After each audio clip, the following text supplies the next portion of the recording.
Assalamualaikum warahmatullahi wabarakatuh. Perkenalkan, nama saya Muhammad Yusuf Mansori. Saya di sini akan menerangkan materi tentang pengawasan.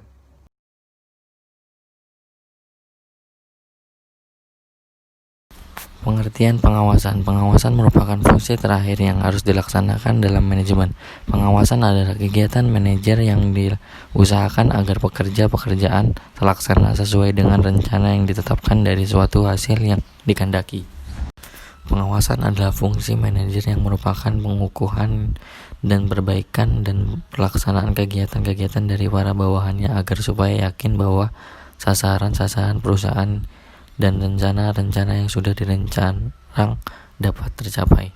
Pengawasan dapat diartikan sebagai suatu proses untuk menetapkan suatu pekerjaan, apa yang sudah dilaksanakan, menilainya dan mengoreksinya bila perlu dengan maksud dan supaya pelaksanaan pekerjaan sesuai dengan rencana semula.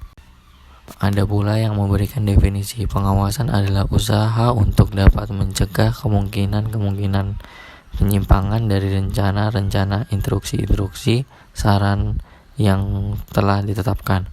Pengawasan adalah kegiatan manajer yang diusahakan agar pekerjaan-pekerjaan terlaksana sesuai dengan rencana yang ditetapkan dari suatu hasil yang dikehendaki. Tujuan fungsi pengawasan: adaptasi lingkungan, meminimumkan kegagalan, meminimumkan biaya, antisipasi kompleksitas organisasi. Hubungan sifatnya timbal balik antara perencanaan dan pengawasannya dapat digambarkan sebagai berikut. Standar-standar pengawasan perencanaan. Proses dasar pengawasan: menciptakan standar, pengukuran atau penilaian pelaksanaan, tindakan perbaikan dari penyimpangan-penyimpangan. Standar pengawasan: standar fisik, standar moneter, dan standar abstrak. Tujuan pengawasan atau pengendalian untuk mengetahui apakah suatu berjalan sesuai dengan rencana yang telah digariskan, untuk mengetahui segala sesuatu yang dilaksanakan sesuai dengan instruksi serta ajas-ajas yang telah ditetapkan, untuk mengetahui kesulitan-kesulitan, kelemahan-kelemahan serta kekurangan yang mungkin timbul dalam pelaksanaan pekerjaan, untuk mengetahui segala sesuatu apakah berjalan secara efisien, untuk mencari jalan keluar bila ternyata dijumpai kesulitan-kesulitan, kelemahan-kelemahan atau kegagalan ke arah perbaikan. Jenis-jenis pengawasan. Ada 4 macam dasar pengelolaan jenis pengawasan.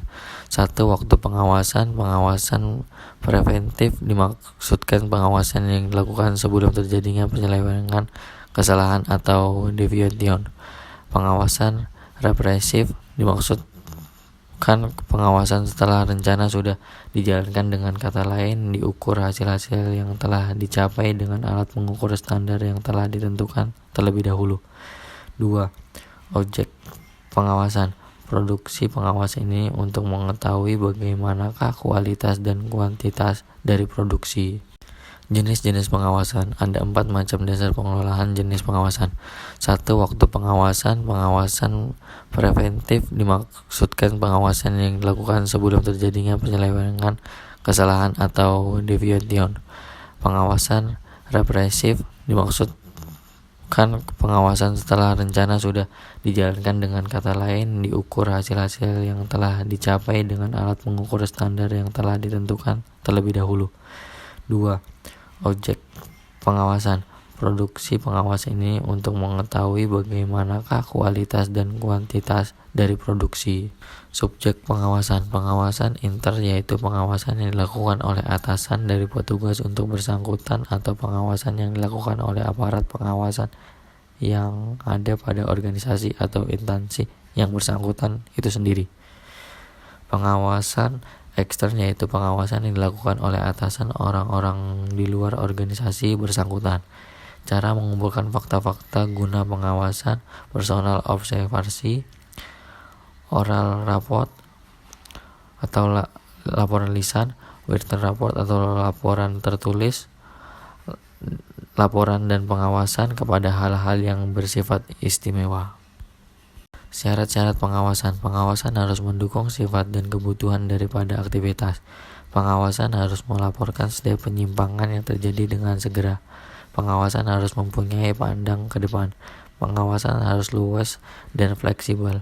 Pengawasan harus serasi dengan pola organisasi. Pengawasan harus ekonomis, pengawasan harus mudah dimengerti, pengawasan harus diikuti dengan koreksi atau perbaikan. Sekian materi pada hari ini, kurangnya mohon maaf. Assalamualaikum warahmatullahi wabarakatuh.